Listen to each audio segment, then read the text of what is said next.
Politisi Golkar yang juga Menteri Investasi Bahlil Lahadalia angkat bicara soal mundurnya Erlangga Hartarto dari kursi Ketua Umum Partai Golkar. Bahlil mengaku tidak tahu menau soal dinamika yang terjadi di internal DPP Partai Golkar. Bahlil menyatakan tidak mengetahui dinamika di Partai Golkar karena ia tidak aktif di kepengurusan partai berlambang beringin itu. Bahlil menyebut hubungannya dengan Erlangga baik. Ia mengaku sering berdiskusi soal pekerjaan sebagai sesama anggota Kabinet Presiden Jokowi. Nama Bahlil santer disebut-sebut sebagai salah satu kandidat calon Ketua Umum Partai Golkar.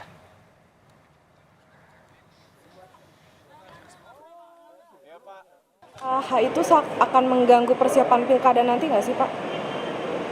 Oh, saya no comment lah kalau urusan itu. Baik, terima kasih Bapak.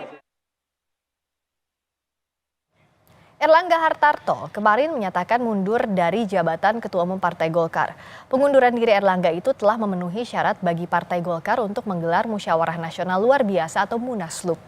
Wakil Ketua Umum Partai Golkar, Ahmad Doli Kurnia menyatakan Munaslup harus digelar untuk mencari Ketua Umum Partai Golkar pengganti Erlangga.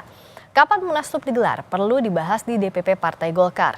Golkar akan menggelar rapat untuk menetapkan PLT Ketua Umum. PLT Ketua Umum nantinya yang akan menyiapkan Munaslup Partai Golkar.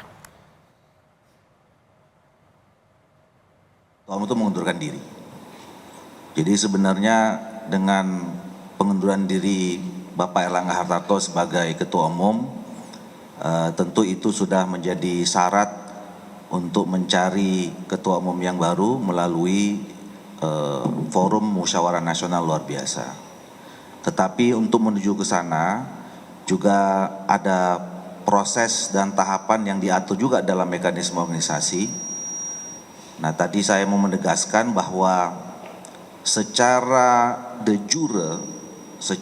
jure Bapak Erlangga Hartarto masih melekat jabatannya sebagai Ketua Umum.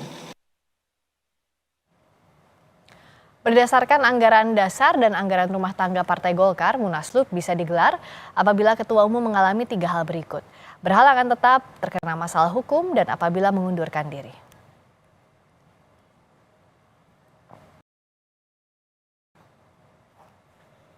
Setelah menyatakan mundur sebagai Ketua Umum Partai Golkar, Erlangga Hartarto langsung ke IKN untuk mengikuti sidang kabinet.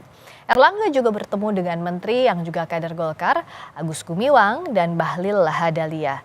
2 nama ini disebut-sebut berpotensi menggantikan Erlangga. Ada jurnalis Kompas TV, Masni Rahmawati di IKN.